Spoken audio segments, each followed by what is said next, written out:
Bismillahirrahmanirrahim. Assalamualaikum warahmatullahi wabarakatuh.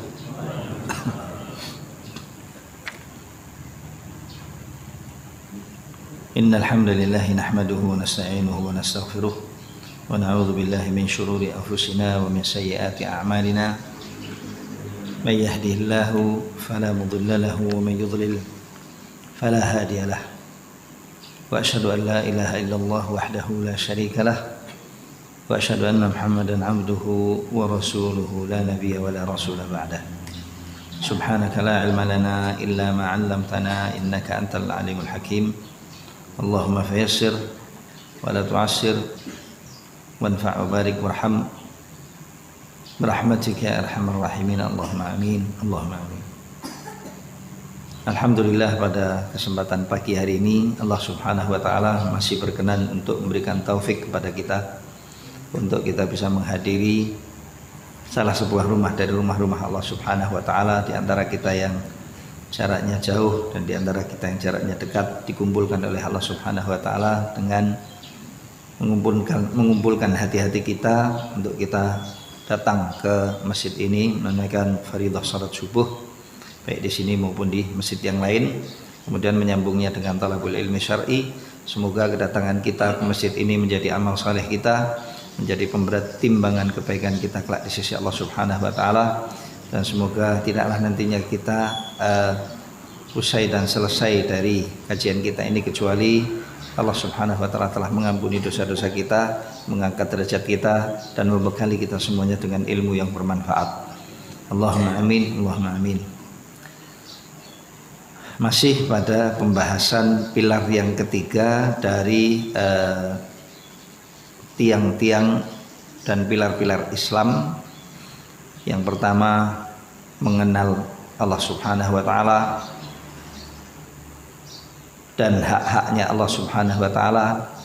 Yang kedua, mengenal syariat ajaran Allah Subhanahu wa taala yang diturunkan oleh Allah Subhanahu wa taala dan dibawa dan disampaikan oleh baginda Nabi kita Muhammad sallallahu alaihi wasallam. Tidak ada dari urusan syariat sekecil apapun kecuali telah disampaikan oleh baginda Nabi kita Muhammad sallallahu alaihi wasallam kepada kita, dan tidak ada perkara sedetail apapun kecuali telah diterangkan dan dijelaskan oleh baginda Nabi kita Muhammad sallallahu alaihi wasallam.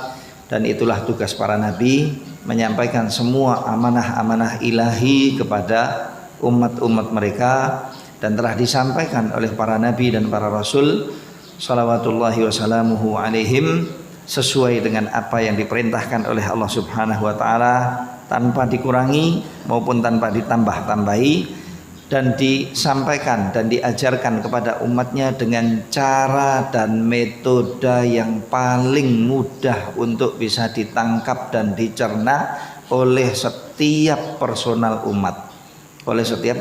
umat. Maka tidak mungkin ada aturan-aturan dasar dan pokok dari ajaran agama manapun dibawa oleh para nabi-nabi dan rasul-rasul kecuali semuanya terang benderang. Kewajiban iman kepada Allah terang, kewajiban iman kepada para nabi terang, kewajiban iman kepada malaikat terang, kewajiban iman kepada kitab suci juga terang, kewajiban iman kepada hari kiamat ya terang, kewajiban iman dengan takdir Allah juga terang. Masalah di sana ada detail aturan syariat. Nah, itu memang tidak dikenal dan tidak diketahui oleh awam umat para nabi, termasuk Nabi kita Muhammad sallallahu alaihi wasallam. Karena itu tugas pewaris nabi, yaitu ulama-ulama kita, dipelajari oleh ulama-ulama kita, difahami oleh ulama-ulama kita, diserap dan diasup oleh para ulama rahimahumullah dari Nabi kita Muhammad sallallahu alaihi wasallam, kemudian dituangkan kepada kita dan diajarkan satu persatu, dan ini akan terus bersambung sampai matahari sudah nggak terbit lagi, bukan terbit dari barat ya. Sampai matahari sudah nggak terbit lagi, sampai di dunia ini sudah tidak ada hari-hari. Ini akan terus bersambung wujudnya para ahlul ilmi dan ulama-ulama sampai hari yang terakhir sebelum terjadinya hari kiamat. Dan saat sebelum terjadi hari kiamat, Allah Subhanahu wa taala mencabut nyawa-nyawa mereka dengan cara yang halus dan mudah, yaitu meniupkan angin yang melewati ketiak-ketiak setiap muslim dan setiap mukmin, terutama para ahlul ilmi, ulama-ulama kita. Begitu terlewati dengan angin itu, maka roh-roh mereka tercabut dengan mudah. Lalu mereka wafat semuanya, dan tidak lagi di muka bumi ada orang yang menyebut Allah, Allah. Jadi Allah wira kenal. Allah saja mereka nggak kenal. Nah, atas orang-orang seperti ini akan terjadi hari kiamat. Naudzubillah dzalik. Dan itu disebut oleh para nabi kita, disebut oleh Rasul kita Muhammad sallallahu alaihi wasallam. Baik. Begitu juga dengan nabi kita, menyampaikan segalanya terang benderang. Dan Nabi sallallahu alaihi wasallam sebagaimana yang sudah kita sebut kemarin, melewati dua fase dakwah, yaitu dakwah sirriyah ataupun rahasia, underground, di bawah tanah dakwahnya beliau, sembunyi-sembunyi sampai sekitar 3 tahun. Kemudian setelah itu Nabi Muhammad SAW berdakwah terang-terangan. Ya. Sedangkan posisi juga terbagi menjadi 2. Dakwah yang pertama adalah dakwah Makkiyah, yaitu selama fatrah Nabi kita Muhammad SAW sebelum hijrah ke Madinah, dan posisi beliau masih berada di Makkah, sampai kemudian dimakar oleh Quraisy untuk dibunuh. Lalu Allah Subhanahu wa taala mengizinkan dan memerintahkan baginda Nabi kita Muhammad SAW untuk menyelamatkan dirinya dan berhijrah ke Madinah dengan bimbingan Allah dan dengan penjagaan dari Allah Subhanahu wa taala, sehingga terjadi beberapa mukjizat yang aneh dan yang luar biasa pada baginda Nabi sallallahu alaihi wasallam bersama dengan sahabatnya yang paling dekat dan sahabatnya yang paling dekat dan penolongnya yang paling penolongnya yang paling rekat dengan baginda Nabi Muhammad SAW, yaitu Abu Bakar As-Siddiq radhiyallahu taala anhu wa ardah. Dijaga berdua oleh Allah Subhanahu wa taala sampai beliau masuk ke Kuba, sampai beliau masuk ke kota Kuba dari pintu masuknya kota Madinah. Kalau tentunya kota Kuba sekarang sudah masuk ke daerah Kuba, ya, sudah masuk di daerah Madinah dan bahkan sudah lebih jauh daripada itu. Kalau dulu masih terpisah antara Kuba dengan Madinah. Dan Nabi SAW sampai ke Kuba, tinggal di Kuba selama 14 hari sebelum masuk ke Madinah. Kemudian setelah itu beliau beranjak masuk ke kota Madinah. Baik. Nah, setelah Nabi kita Muhammad SAW ditekan dan diancam dan dimakar oleh Quraisy untuk dibunuh, karena Quraisy sudah berusaha semaksimal mungkin untuk nego dengan Nabi, tidak bisa, bohong dengan Nabi, tapi bohongnya dan tipu dayanya semuanya tak berarti. Lalu langkah berikutnya, Quraisy menekan, mengintervensi Nabi Muhammad SAW dan mengancam, dan terakhirnya mereka bermakar untuk membunuh Nabi SAW dengan hasil musyawarah mereka dalam majelis khusus petinggi dan tokoh-tokoh Quraisy. Di sebuah majelis khususnya Quraisy, di mana majelis itu selalu berkumpul di dalamnya tokoh-tokoh dan petinggi Quraisy untuk membicarakan tentang keperluan, kebutuhan dan perkara-perkara yang terkait dengan Quraisy dan Mekah. Namanya Darun Nadwah. Namanya Darun Nadwah. Di situ mereka bermusyawarah. Musyawarah terakhir ketika sudah memuncak permusuhan mereka dengan Rasulullah terhadap Rasulullah SAW, dan emosi mereka sudah tak terkontrol lagi, dan ini yang ditunggu-tunggu oleh iblis. Datanglah iblis kepada mereka, masuk ke dalam majelis permusyawaratan Quraisy, MPQ loh ya. Masuk ke majelis permusyawaratan Quraisy ini untuk hadir dan memberikan pendapat, menyampaikan pendapat. Dalam majelis itu datang dalam bentuk Syekhun Najdi, menyerupakan diri dengan sosok seorang yang tua dari daerah Najd dengan mazhar, penampilan, pakaian, bentuk orang-orang daerah Najd, seantero Jazirah Arab atau Jazirah Arab itu dulu terbagi menjadi 4. Yang paling bawah dan paling selatan adalah Yaman. Berikutnya di atasnya yang ada kota Mekah dan kota Madinah itu namanya Al-Hijaz. Berikutnya yang ada kota Riyadh dan itu namanya Najd, daerah Najd. Berikutnya yang paling tinggi yaitu Suriah, Jordania, Lebanon dan Palestina. Ya, dan daerah-daerah sekitarnya itu dulu dikenal dengan daerah Asy-Syam. Dikenal dengan daerah Syam. Maka Shibh Jazirah Arab ini dulu dibagi menjadi 4 daerah. Baru sekarang sudah ada penjajahan-penjajahan, Sykes-Picot dan lain sebagainya. Terus di Orat-Arid, negara kaum muslimin setelah dahulu di bawah khilafah Islamiyah seluruhnya, dari mulai hujung sampai hujung, dan bahkan khilafah Islamiyah sudah mencapai 2/3 dunia saat itu di zamannya Umar bin Khattab radhiyallahu taala anhu ardahu, sampai turun ke bawah. Sangat luas sekali dari daerah Eropa sampai ke bawah ke daerah-daerah kita, ya, ke daerah-daerah kita di Nusantara. Bahkan Nusantara ini sudah ada hubungan waktu itu dengan beberapa dengan khalifah-khalifah yang terakhir, ya. Wallahu taala alam. Kalau nggak salah saya dari Muawiyah radhiyallahu taala anhu wa ardahu bin Abi Sufyan. Jadi sudah dini Islam itu sudah sampai ke daerah-daerah kita di Nusantara ini waktu itu, ya. Meskipun masih sangat sedikit, masih sangat minim. Baik. Kemudian setelah itu karena terjadi maksiat-maksiat, akhirnya dihukum oleh Allah Subhanahu wa taala. Mereka jadi lemah.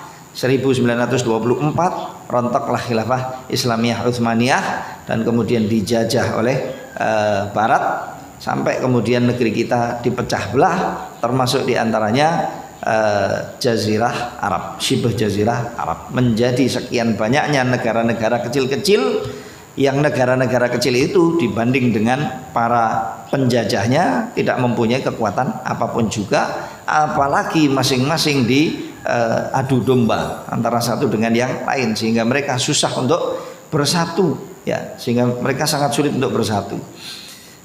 Baik, kita kembali. Jadi bagian atas tadi saya katakan itu adalah daerah Syam, ya, daerah Syam. Kemudian di bawahnya Najd. Lah, ketika terjadi musyawarah terakhir untuk menyikapi Nabi Muhammad SAW, emosinya Quraisy betul-betul sudah memuncak, dan orang-orang Mekah waktu itu yang musyrik, ya, yang musyrik itu betul-betul sudah nggak mampu untuk mengontrol dirinya sendiri, dan dalam keadaan bingung mau berbuat keras kepada Nabi Muhammad SAW. Tapi Nabi Muhammad SAW dilindungi oleh Bani Abdi Manaf, dari kabilahnya beliau sangat-sangat setia dengan Nabi SAW, meskipun sebagian besar di antara mereka belum masuk Islam waktu itu. Tetapi hubungan kekerabatan dan kabilah waktu itu dan sampai detik ini di Arab itu masih kuat, masih sangat kuat, dan ada fungsinya dan ada faedahnya. Di antaranya ini perlindungan terhadap Nabi Muhammad SAW, dilindungi oleh kaumnya sendiri Nabi Muhammad SAW, sehingga kabilah-kabilah Quraisy yang lain itu nggak berani macam-macam. Sampai kemudian datang iblis mengenakan pakaian Najd, menggunakan atribut Najd, daerah Najd, lalu masuk ke majelis tersebut dan mengenalkan diri bahwasanya saya adalah syekh datang dari Najd. Saya mendengar bahwasanya kalian mempunyai permasalahan serius besar dan kalian berkumpul untuk mencari solusinya. Saya mempunyai opsi solusi. Jika kalian mau untuk memilihnya, silahkan. Baik, silahkan untuk disampaikan Bapak. Dia menyampaikan, apa? Orang ini sudah kelewat, orang ini sudah terlalu, tetapi orang ini terlindungi di antara kalian. Maka solusinya, masing-masing kabilah-kabilah yang lain harus mengeluarkan seorang anak muda yang perkasa, kemudian masing-masing diberi pedang yang sangat tajam. Kemudian setelah itu diperintahkan untuk mengepung Rasulullah SAW, rumahnya Nabi Muhammad SAW. Kepung rumahnya Muhammad, dan biasanya seperti biasanya kebiasaan Nabi SAW, Rasulullah itu keluar sebelum subuh pada waktu pagi. Lah saat keluar pada waktu itu, dunia masih gelap gulita, semua harus kompak dan bersatu untuk memukul, untuk membunuh, mengayunkan pedangnya ke arah Muhammad SAW. Kena opora kena, yang penting wes ngono wae, ya, diarahkan ke sana semuanya. Loh, apa fungsinya? Satu, cepat mati. Dan yang kedua, darahnya dan haknya Nabi SAW, kalau sampai dia terbunuh, Muhammad ini terbunuh, akan terpencar di seluruh kabilah-kabilah Quraisy. Jadi mereka semuanya harus bertanggung jawab. Lah nanti kalau mau dituntut oleh Bani Abdi Manaf, Bani Abdi Manaf nggak bisa menuntut. Kenapa? Yang membunuh semua Quraisy. Ini semua ini utusan kabilah Quraisy. Utusan kabilah Quraisy yang mau betul-betul sudah gundah, sudah marah dan sudah emosi dengan Muhammad, nggak bisa lagi diajak nego, nggak bisa diajak bicara. Maka nggak mau Muhammad harus dibunuh, dan tidak ada perorangan yang ditugaskan dari masing-masing kabilah untuk membunuh, tetapi semuanya mengutus utusan, dan ini merupakan kesepakatan Quraisy. Wah, ini kesepakatan buruk dan kesepakatan jahat dari Quraisy. Siapa yang memberikan pendapat? Ya, Jenderal Iblis. Waktu itu Jenderal Iblis ini yang keluar kepada mereka dengan menggunakan atribut-atribut Najd waktu itu, ya. Saling lihat Abu Jahal, Abu Sufyan, abu-abu ini, abu itu, semuanya bagus juga katanya. Benar juga, pendapat ini sangat kuat. Yang jadi masalah kita itu kan nanti kalau ada tuntutan, dan Bani Abdi Manaf itu cukup kuat di kabilah Quraisy. Tapi kalau semuanya bersatu padu seperti ini, tidak akan mungkin Quraisy bisa tidak akan mungkin Quraisy bisa menuntut. Maka nggak lama langsung ketok palu. Apa? Jatuhkan. Pilihan ini dipilih. Ketok. Ayo kita jalankan. Besok paginya kemudian eksekusi. Terjadi lagi di situ mukjizat luar biasa atas Nabi Muhammad SAW.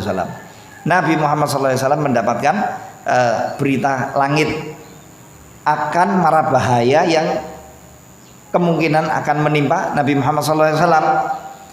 Maka kemudian Rasulullah SAW membuat suatu trik keselamatan buat dirinya dan siapa yang diperintah olehnya, yaitu Ali radhiyallahu taala anhu wa arda. Ini Rasulullah nggak tahu loh ya. Kalau mau dikepung, anak-anak muda sudah sedia untuk membunuh. Jadi mereka itu satu detasemen khusus untuk membunuh Nabi Muhammad SAW. Kumpul sudah mengepung rumahnya Rasulullah pada malam hari itu. Kalau cuma begadang itu orang-orang dulu, apalagi cacah nomi itu biasa, lek-lekan tekan esok, melek terus sampai pagi, itu sudah biasa begadang. Cuma anehnya ketika detasemen ini diperintah untuk ngepung, ya, itu, ya, coba. Rasulullah SAW membuat trik, memerintah Ali radhiyallahu taala anhu ardahu untuk tidur di tempat di mana Rasulullah SAW biasa tidur, lalu diperintahkan untuk menggunakan selimutnya Nabi SAW. Dan ini kemuliaan buat beliau. Bukan artinya kemudian beliau itu mau dikorbankan oleh Nabi sallallahu alaihi wasallam, enggak. Tidak, Rasulullah enggak tahu kok mau diapakan, itu enggak tahu. Cuma beliau mendapatkan isyarat langit bahwasanya beliau dalam keadaan yang tidak baik-baik saja gitu ya. Dalam keadaan yang berbahaya. Lalu beliau membuat trik ini. Subhanallah, ini yang bagian intelijennya ini. Tungak-tunguk ya. Wengi. Cek turu. Lu dari mana tahu turu? Lah tuh di kasurnya. Oh iya. Loh iya betul itu. Kenapa? Itu selimutnya. Itu selimutnya. Cek turu. Lihat lagi. Cek turu. Jam 1 cek turu. Jam 2 cek turu.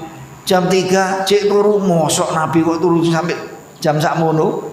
Tetapi ya karena memang mereka juga nggak pernah qiyamul lail, nggak pernah sholat, nggak pernah ini, nggak pernah itu. Pokoknya ndelok kasur, ndelok orang di atas dipan pakai selimut, turu jawabannya. Turu, tidur. Berarti apa? Tunggu. Padahal Allah Subhanahu wa taala sudah memerintahkan nabinya sallallahu alaihi wasallam untuk keluar pada malam hari itu. Akhirnya beliau keluar mengenakan pakaian biasanya, mengenakan atribut biasanya untuk beliau keluar ke Masjidil Haram ya.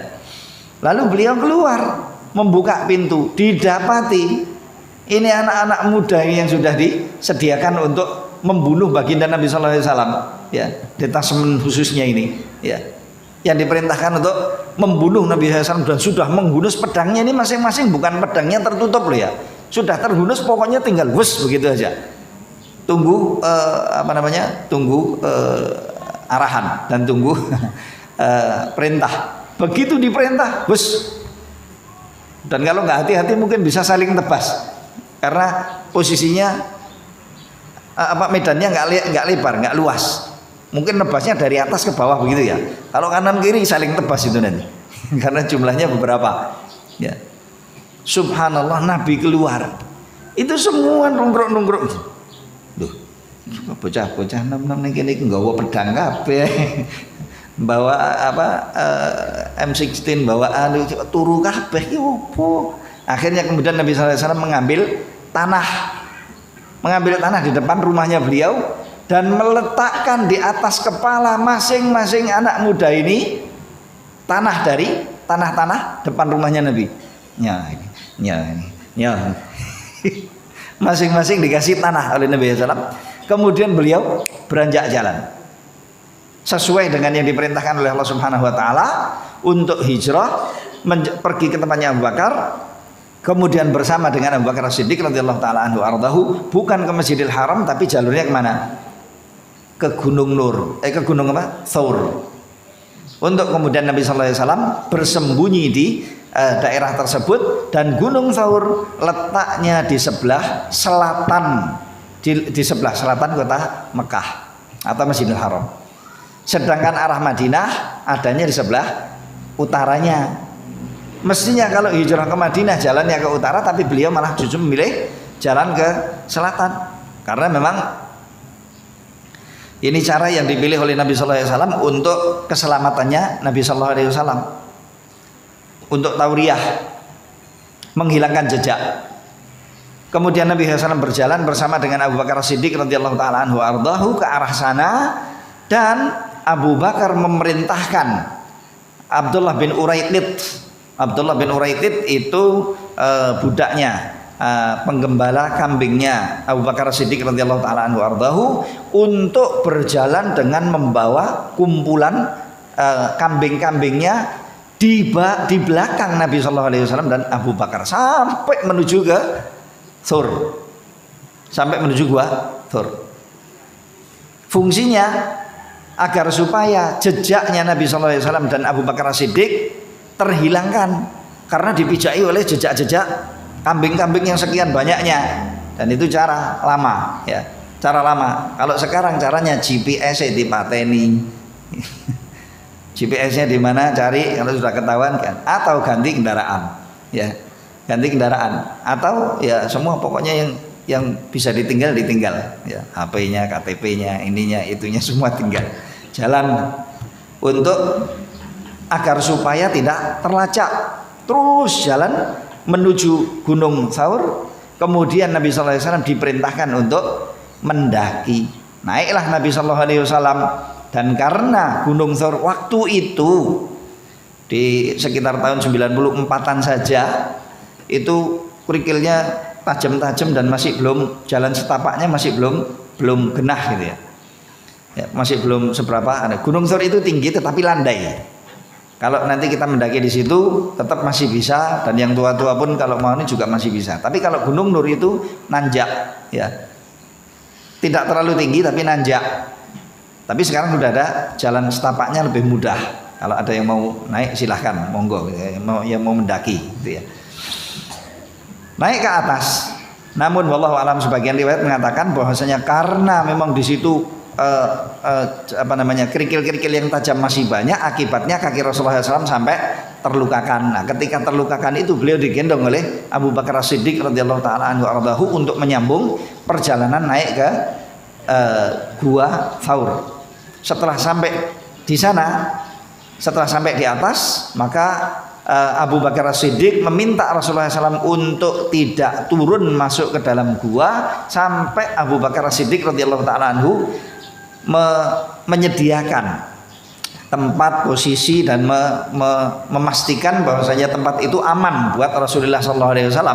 Lalu beliau turun, lalu beliau menutup semua lubang-lubang kecil yang kemungkinan dari lubang-lubang itu bisa jadi akan keluar serangga atau hewan-hewan apa saja yang membahayakan Rasulullah SAW. Ditutupi semuanya, wallahu alam, kecuali satu lubang sudah nggak ada lagi tutupnya, akhirnya dibunteti sama kakinya beliau.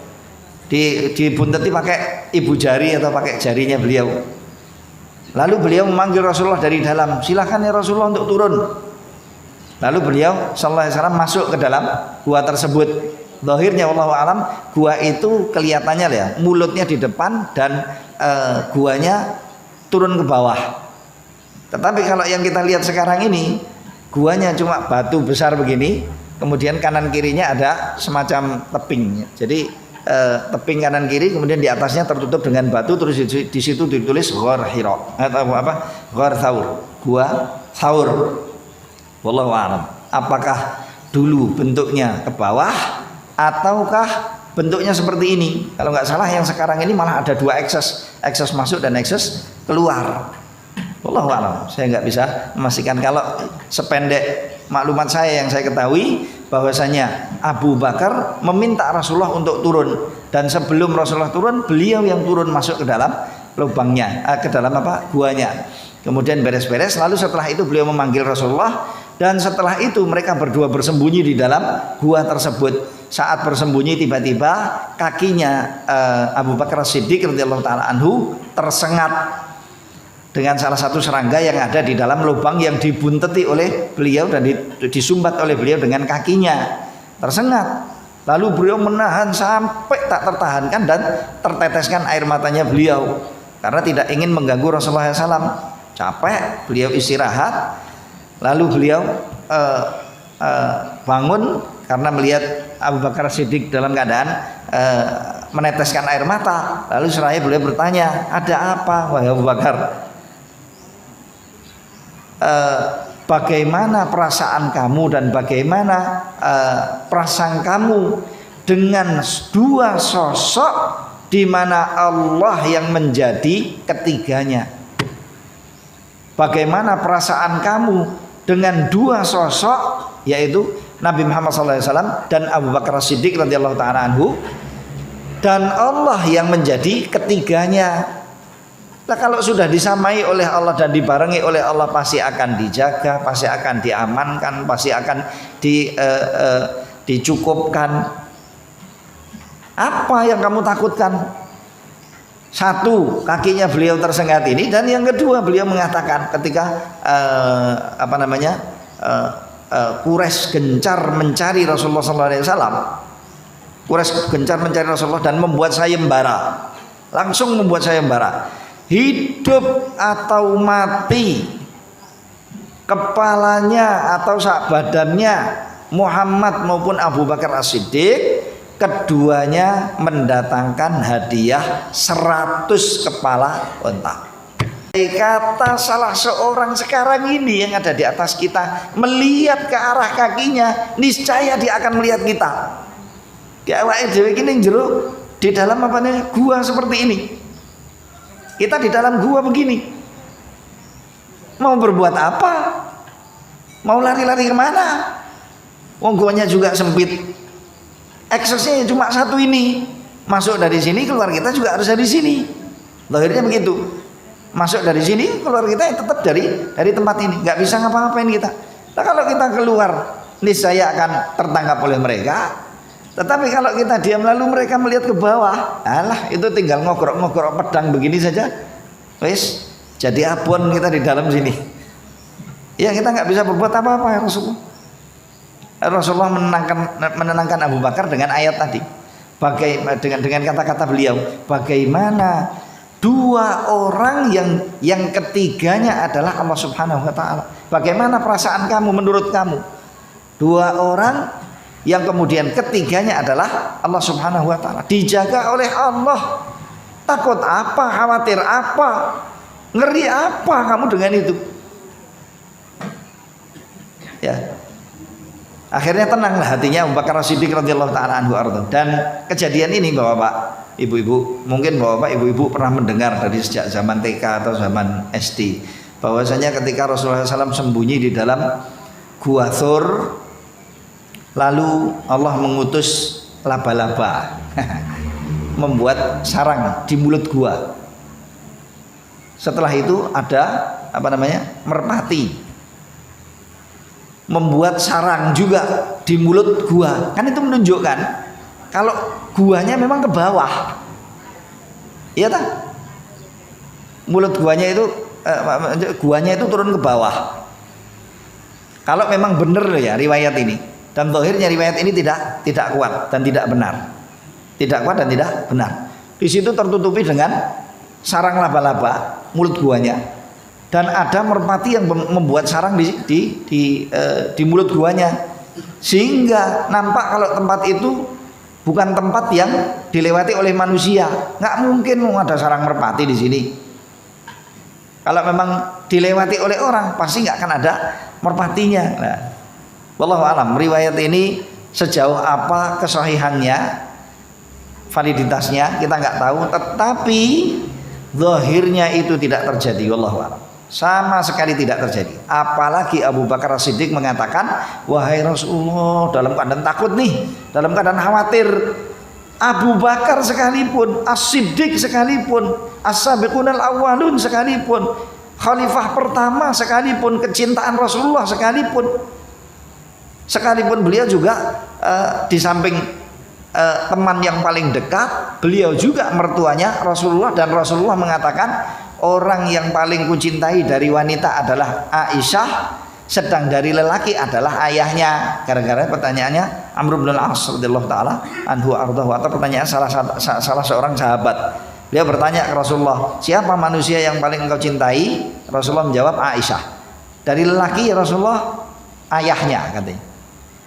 Ini loh, orang ini masih merasa takut dengan makarnya manusia.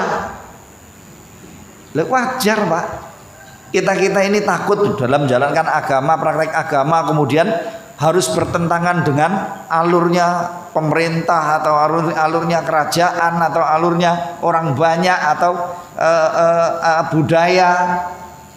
Agama kita memerintahkan kepada satu jalur, sedangkan kebudayaan kita jalurnya berbeda. Akibatnya atas tuntutan agama kita harus menjalankan alur agama. Nggak boleh kemudian kita menjadikan agama kita itu agama budaya. Nggak boleh. Islam kok Nusantara, lain tuh, ya, nggak bisa. Nusantaranya yang harus ditaatkan kepada Islam, dinurutkan kepada Islam. Ada budaya-budaya yang bertentangan dengan aturan syariat, dirubah budayanya. Karena budaya kan buatan manusia. Sedangkan agama, kitab suci itu wahyu dan kitab suci yang turun dari Allah Subhanahu wa taala. Dan agama kita punya kakak, yaitu Nasraniyah. punya kakak lagi yaitu Yahudiyah, punya kakak lagi kitab suci Zabur yang diturunkan oleh Allah kepada Daud alaihissalam, punya kakak lagi yaitu agamanya Nabi Millah Ibrahim alaihissalam, punya kakak lagi sampai Nuh alaihissalam, dan sampai Nabi kita Muhammad sallallahu alaihi wasallam diyakini oleh setiap mukmin di waktu-waktu mereka dan pada zaman nabi-nabi mereka.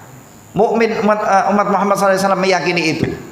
Mukmin umatnya Isa alaihissalam pada waktunya meyakini itu. Mukmin di zamannya Nabi Allah Daud meyakini itu. Di zamannya Nabi Allah Musa meyakini itu. Sampai kepada Nabi Ibrahim, Nabi Nuh, dan sampai kepada Nabi Allah Adam alaihissalam. Itu semuanya beruntun samanya. Makanya Nabi sallallahu alaihi wasallam mengatakan, bersabda, nahnu ma'asyiral anbiya auladu allat. Kami para nabi yang diutus oleh Allah Subhanahu wa taala ini hakikatnya adalah anak sebapak. Apa itu anak sebapak? Agama kami sama, satu yaitu tauhid, sedangkan syariat-syariat dan induk ajaran agamanya berbeda-beda karena disesuaikan dengan tempat dan zaman. Kalau aturannya zamannya Nabiullah Adam harus sama dengan aturan zaman Nabi Muhammad SAW, nggak ada yang bisa berkembang biak. Waktu itu kakak sama adik harus kawin kok. Saiki kakak adik kawin kan ruwet, nggak bisa. Di zamannya Nabiullah Daud itu masih boleh mengumpulkan kakak adik sebagai suami istri. Jadi seorang suami istrinya dua, yang satu kakaknya, yang satu adiknya itu masih boleh. Sekarang nggak boleh. Waktu itu kebutuhannya memang seperti itu, dan di sana ada ajaran-ajaran lain sekian banyaknya. Tidak diterapkan aturan ajaran agama sana untuk umat sini dan aturan agama sini untuk umat yang sana. Kenapa? Situasi, kondisi dan domisilinya nggak mengizinkan. Makanya syariatnya dibuat oleh Allah Subhanahu wa taala sesuai dengan umat-umatnya dan zaman-zamannya, sehingga syariat-syariat itu betul-betul bisa berjalan dengan baik dan berfungsi untuk mengatur, untuk memperbaiki, untuk memuliakan, untuk mengamankan, untuk memakmurkan dan lain sebagainya masing-masing umat tersebut. Alhamdulillah semuanya berjalan baik sampai kepada syariat ajaran agama kita yaitu syariat Islam. Maka ini semuanya sama. Kalau kemudian Islam dengan ajaran seperti ini mau dituduh, ya silahkan tuduh agama-agama yang lain juga. Ngapain kok kemudian hanya mengucilkan Islam saja? Ngapain kok kemudian harus menuding-nuding Islam saja? Kalau memang ajaran Nasraniyah yang Anda jalankan itu benar, maka yang seperti itu apa adanya. Agama Yahudiyah yang Anda jalankan itu benar, kita sebut orang-orang Yahudi. Kalau memang ajaran agama Yahudiyah yang Anda jalankan itu benar, maka juga ajarannya sama dengan ini. Masalahnya diutak-atik itu ya, diutak-atik dan dirubah-rubah ke sana dan ke sini, sehingga kesuciannya ternodai dan asli agamanya sudah mulai berubah, goncang agama-agama tersebut. Tetapi sisa-sisa ajaran agamanya juga tidak bisa untuk dipungkiri bahwasanya di sana ada kesamaan-kesamaan yang cukup nonjol antara Islam dengan kakak-kakaknya sebelumnya, ajaran agama yang lain. Wallahu taala a'lam. Baik, jadi kalau ada pertentangan, persimpangan antara Islam dengan budaya, dengan aturan pribadi, aturan keluarga, aturan masyarakat, aturan negara, aturan ini, aturan itu, seorang muslim tidak boleh mengalahkan aturan agamanya, harus maju dengan aturan agamanya. Seorang muslim nggak boleh buat onar, seorang muslim nggak boleh buat kerusakan, seorang muslim nggak boleh berbuat zalim, seorang muslim nggak boleh berbuat jahat. Seorang muslim harus menjadi orang yang terbaik dan harus menjadi orang yang manfaat buat orang lain. Tetapi dalam urusan ajaran agama, dalam urusan din, ideologi dan keyakinan, nggak boleh kemudian warna-warni, pelangi. Di sini senang, di sana senang, di mana-mana hatiku senang, cari yang gampang. Nggak bisa, hancur agamanya kalau dengan cara seperti itu. Akhirnya nanti akan ada agama Islam Asia, Islam Amerika, Islam Eropa, Islam iki, Islam kui, padahal yang dibawa oleh Nabi sallallahu alaihi wasallam cuma satu, dan agama Islam yang diridhoi oleh Allah ya cuma satu, yaitu apa yang diajarkan oleh baginda Nabi Muhammad sallallahu alaihi wasallam. Nah, ini harus dipahami baik-baik dan dijalankan baik-baik.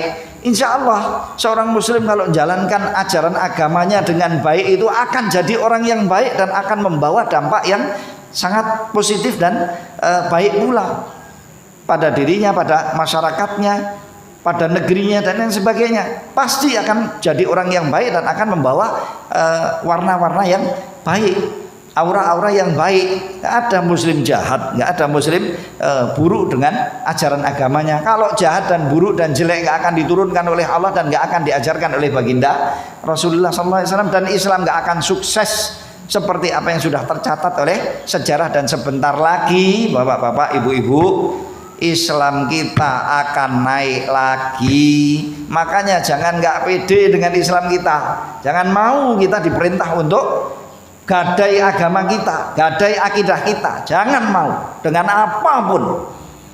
Tetap jalan seperti apa adanya dengan aturan-aturan Al-Quran, dengan aturan sunnah-sunnah Nabi kita Muhammad SAW, sesuai dengan kefahaman para sahabat Nabi dan sesuai dengan apa yang diajarkan dan dituntunkan oleh pimpinan-pimpinan ulama-ulama kita yang telah lalu. Kita punya Imam Abu Hanifah, kita punya Imam Malik, kita punya Imam Syafi'i, kita punya Imam Ahmad bin Hanbal. Semuanya ini sama dalam hal akidahnya, dalam cuma sedikit perbedaan masalah ijtihad fikhiyah. Kemudian dari situ beliau sedikit berbeda, dan apa yang dilakukan oleh mereka semuanya adalah maslahat untuk ajaran agama kita.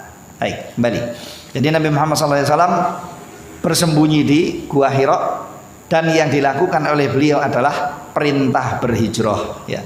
Perintah berhijrah sesuai dengan firman Allah Subhanahu wa taala di dalam surat An-Nisa ayat 97 sampai 98 dan 99. Ini sudah kita baca, ya, dan sudah kita kaji bersama. Nanti silahkan dirujuk lagi. Kemudian di surat Al-Ankabut, ayat 56, Allah Subhanahu wa taala berfirman, a'udzubillahi minasyaitonir rajim. Ya ibadiyalladzina amanu inna ardi wasi'atun fa iyaya fa'budun. Wahai orang-orang yang beriman, sesungguhnya bumiku ini sangat luas, maka hendaknya kalian beribadah kepadaku. Apa isyaratnya, Pak Bu? Kalau Anda tidak bisa beribadah kepada Allah sesuai dengan perintah Allah dan ajaran baginda Rasulullah di negeri Anda, hijrahlah, pindah. Kaya buminya Allah itu cuma Karanganyar tok. Di Karanganyar nggak bisa, Aceh bisa. Di Aceh nggak bisa, pindah lagi sana ke tempat yang lain, negara lain. Gak mungkin gak ada tempat di buminya Allah untuk kita bisa beribadah kepada Allah secara baik, secara sempurna. Itu gak mungkin. Tetapi kalau kita tinggal di negeri kita, lalu kemudian kita berusaha menjalankan ajaran agama kita, tertekan, ya jangan kemudian kita jangan kendor dan jangan mewek yang jantan kita. Untuk kita tetap beragama, menjalankan ajaran agama kita sesuai dengan ajaran dan tuntutannya di sini, Bapak-bapak, Ibu-ibu, untuk kita mempelajari Al-Quran kita.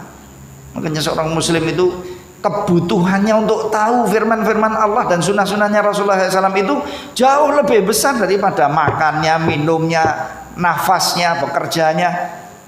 Kita sangat butuh untuk tahu agama kita.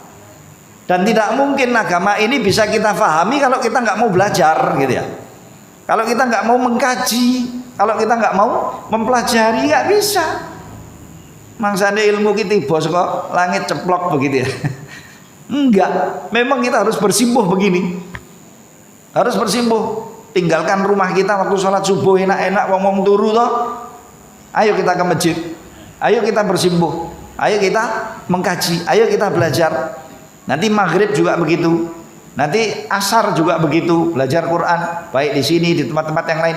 Penuhkan masjid-masjid yang ada ini. Makmurkan rumah-rumah kita juga dengan ilmu. Semakin banyak kita mengkaji ilmu, semakin luas wawasan syariah kita, semakin kita jadi bijak dan semakin kita jadi enak dalam beragama. Dan luas nanti insya Allah. Tapi biasanya loh Pak, biasanya yang rotok waduh alot dan ekstrim, nah itu biasanya karena keterbatasan. Niatnya apik, niatnya masya Allah baik-baik, genah-genah. Tapi kemudian ya Allah ini kok nggak bisa luas begitu ya berislamnya itu, ruwet, semuanya ditabrak semua ya.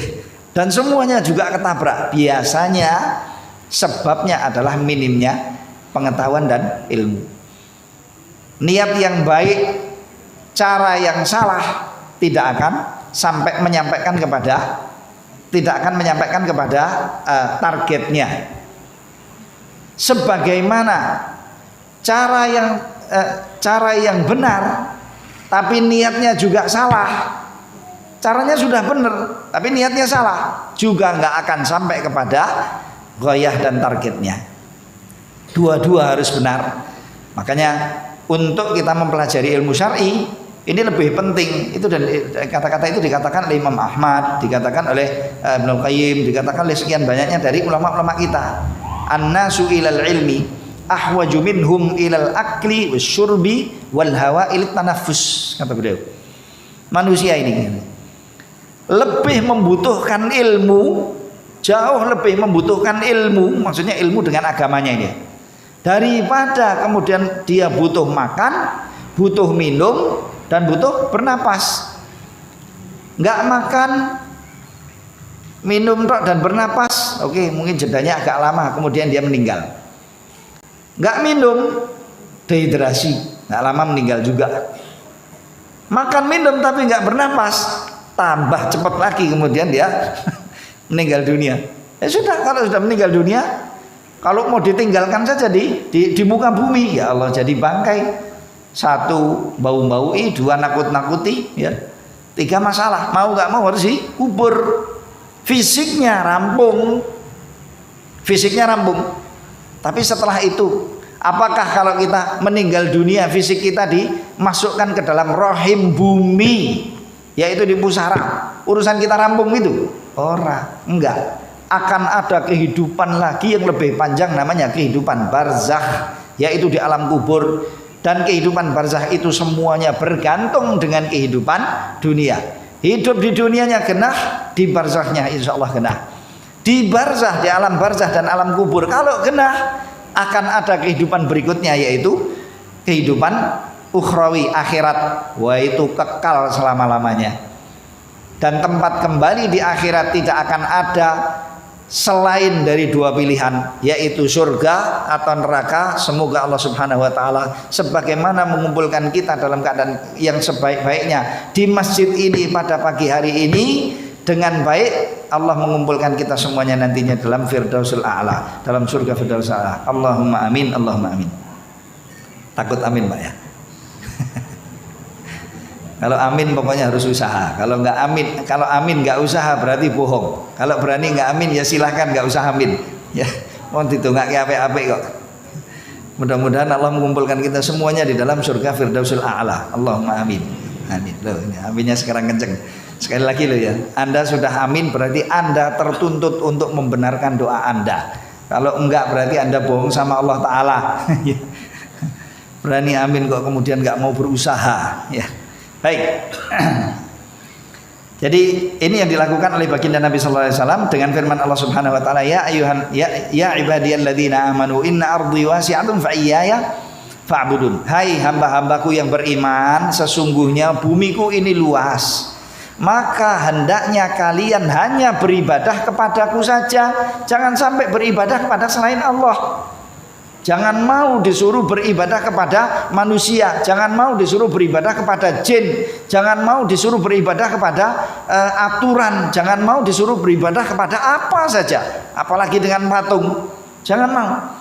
Kenapa? Karena itu kesyirikan dan kekufuran, dosa yang tidak akan mungkin dapat ampunan dari Allah. Innallaha la yaghfiru ay yushraka bih wa yaghfiru ma duna dzalika liman yasha. Allah tidak akan mungkin untuk mengampunkan dosa persekutuan terhadapnya, dan Allah berkenan untuk mengampunkan dosa apapun selainnya. Tapi kalau ada orang yang datang ke hadirat Allah nantinya meninggal kemudian dibangkitkan menghadap ke Allah, kok sangunya kekufuran dan kesyirikan, wis masalamah, naudzubillah min dzalik. Apa? Jadi penghuni neraka. Suruh milih, mau sakor boleh, mau jahanam boleh, mau neraka apalagi wail boleh, mau wis pokoknya silahkan milih ya. Silahkan milih kalau memang berani-berani menghadap Allah, sangunya kesyirikan dan kekufuran. Loh, saya nggak tahu, dikai umur swidak, dikai umur 70, dikai umur 80, menjabat sampai pusing kamu menjabat. Duduk menjadi penguasa sampai pusing kamu jadi penguasa. Duduk kamu menjadi seorang pengusaha sampai kaya raya, sampai bingung kamu dengan hartamu sendiri dari banyaknya. Pandai kamu dalam mengais dunia, pandai kamu dalam mencari jabatan, pandai kamu untuk mencari popularitas. Tetapi untuk mencari ridho Tuhanmu, padahal kamu sudah dibekali akal, sudah dikirim kepadamu seorang rasul, sudah diturunkan kepadamu kitab suci, kamu sudah melihat salafus saleh kamu yang baik-baik, kok ya tinggal sinau, tinggal nyontoh, tinggal jalan kayak ngono, kok ya ora gelem, kok nggak mau, kok maunya tertipu. Nah, ya sudah, silahkan tanggung jawab. Makanya Nabi SAW mengatakan a'dzarallahu limri'in akhara ajalahu hatta ballaghahu 60 sanah. Betul-betul Allah telah memberikan uzur, maksudnya memotong uzur. Betul-betul Allah sudah memotong uzur atas seorang hamba yang dipanjangkan umurnya sampai 60 tahun. Pak, silahkan dikeluarkan KTP-nya. Mang deleng. Sakniki umurin jenengan pinten? Kalau sudah 60 tahun, Allah sudah mencabut uzur, sudah. Mencabut uzur apa? Jangan lagi kembali kepada Allah bilang, ya Allah saya lupa, ya Allah saya nggak tahu, ya Allah. Nggak ada itu nanti, nggak akan ada keindahannya di muka Allah Subhanahu Wa Taala. Allah nggak akan rahmati lagi jenis manusia yang seperti ini. Sudah dikasih uzur sampai, sudah dikasih kesempatan sampai sebegitu lamanya loh.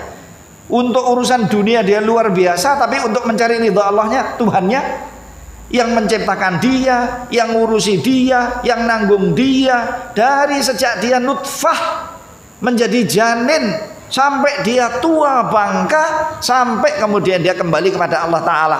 Kok kemudian nggak kenal dengan Tuhannya, nggak tahu hak Tuhannya, nggak tahu kewajiban hidupnya, bahkan nggak ngerti orientasi hidup, makanya hidupnya kabur. Naudzubillah min dzalik. Sebabnya ya satu memang, selagi kita tidak mau untuk mempelajari kitab suci kita, selagi kita acuh tak acuh dengan sunnah-sunnah Nabi Sallallahu Alaihi Wasallam, selagi kita tidak manut dengan pimpinan-pimpinan kita dan ulama-ulama kita, baik itu imam tadi yang saya katakan, para imam kita dari ahli ilmu yang mu'tabar, semua dari golongan ahli sunnah wal jamaah. Anda jangan repot lagi mengatakan ini Wahabi, yang ini Asy'ari, yang ini kui, yang ini kui, wis tahu suwe kayak gitu. Ya itu khilaf lama. Jangan mau Anda dikecohkan tuh di mana namanya medsos. Hatta kalau yang berbicara adalah tokoh-tokoh kita, jangan digubris. Gubrisan Al-Qur'anmu, gubrisan sunnah nabimu. Jangan repot dengan perpecahan-perpecahan urusan-urusan cabang Islam. Yang penting justru kita adalah kebutuhan kita saat ini adalah bersatunya kaum muslimin, dan tidak mungkin muslim dengan niat yang tulus ikhlas lalu mempelajari kitab sucinya, sunnah-sunnah nabinya, kok kemudian jadi pelencar-pelencar, itu nggak mungkin insya Allah. Asalkan cari gurunya juga yang genah. Tapi kalau gurunya ya alat ya, ya sudah. Nanti itu yang mewariskan alat-alatnya. Jangan sampai kemudian kita mau untuk dipecah belah. Jangan. Mungkin Tuhan kita satu, Rasul kita satu, agama kita satu, kitab suci kita satu, tapi kok faham kita nggak karu-karuan, ngalor ngidul. Isfi, kenapa? Ya. Kenapa terlalu jauh sampai ke sana-sana? Sudah, jangan saling nuduh, jangan saling jelekkan, jangan saling hina, jangan saling menghukumi dengan yang jelek-jelek, jangan saling memurtadkan, jangan saling mengafirkan, jangan saling membid'ahkan, jangan saling menyesatkan, jangan saling ini, jangan saling itu. Koreksi dirimu sendiri. Lihat diri kita sendiri. Kekurangan kita masih banyak, aib-aib kita ya Allah, kalau nggak ditutup oleh Allah, malu kita menghadap pada Allah Subhanahu wa taala dengan aib-aib itu. Kok repot karo sing liya, karo liyane gitu. Kok repot dengan yang lain? Jangan. Ayo mari kita perbaiki diri kita kembali kepada din yang benar yang diajarkan oleh baginda Nabi kita Muhammad sallallahu alaihi wasallam. Dan Nabi sallallahu alaihi wasallam diperintah oleh Allah Subhanahu wa taala untuk berhijrah. Di sini di tafsir ayat ini Imam Baghawi rahimahullah taala mengatakan sebab nuzul ayat ini adalah pada kaum muslimin yang berada di Mekah kemudian mereka tidak hijrah. Allah memanggil dan menyeru mereka dengan seruan iman. Ini kata Imam Baghawi ya. Kata Imam Baghawi, fil muslimin alladzina bi Makkah lam yuhajiru nadahumullahu bismil iman. Muslimin pada waktu itu setelah Nabi SAW hijrah ya, yang sudah masuk Islam tetapi mereka masih berposisi di Mekah, akhirnya dalam berislam mereka soro, diancam, ditekan, diintervensi, dimakar oleh orang-orang Quraisy waktu itu, karena dominasi yang ada di situ adalah jahiliyah dan kekufuran, sedangkan mereka berjalan tidak sesuai dengan adat, kebiasaan, budaya, agama, faham yang ada di sana. Akhirnya mereka dianggap nyempal, dijuluki biasa Wahabi sekarang julukannya ya, dijuluki dengan julukan-julukan jelek, teroris, ekstremis dan lain sebagainya. Akhirnya menjadi musuh negara, musuh apa namanya, ya pokoknya daerah situ dan dijadikan musuh bersama. Kan repot, berat akhirnya dalam menjalankan agamanya. Mau sholat susah, mau puasa susah, mau baca Quran susah, mau zikir, mau wirid susah, mau belajar agama susah. Lah mereka dalam keadaan seperti itu diperintahkan untuk hijrah. Kalau sulit menjalankan agama di situ, koyok-koyok dunia ini munggur Mekah tok, ora. Sana silahkan untuk pergi ke tempat-tempat yang lain. Hijrahlah kalian. Muhajirin pertama hijrah ke Habasyah, Ethiopia. Waktu itu sudah ada tekanan yang luar biasa sebelum Nabi sallallahu alaihi wasallam. Tetapi setelah Nabi sallallahu alaihi wasallam hijrah ke Madinah, maka semuanya diseru untuk hijrah ke Madinah dan berkumpul di Madinah. Kemudian di sana terjadilah negara Islam Madinah yang dibangun oleh Rasulullah SAW. Islam di sana bisa berjalan seperti apa adanya dan sempurna, dan siapapun di sana untuk menjalankan Islam sangat mudah. Kemudian Nabi SAW bersabda, hijrah ini terus hukumnya bersambung sampai hari kiamat. La tanqati'ul hijratu hatta tanqati'at taubah. Hijrah tidak akan terputus sampai terputus hukumnya taubat. Sekarang taubat masih diterima atau? Sebelum matahari terbit. Kemudian di sini Nabi SAW bersabda, wala tanqati'ut taubah hatta tatlu asyamsu min maghribiha. Dan taubat akan terus diterima oleh Allah hingga matahari terbit dari sebelah barat. Hingga matahari akan terbit dari sebelah barat ya.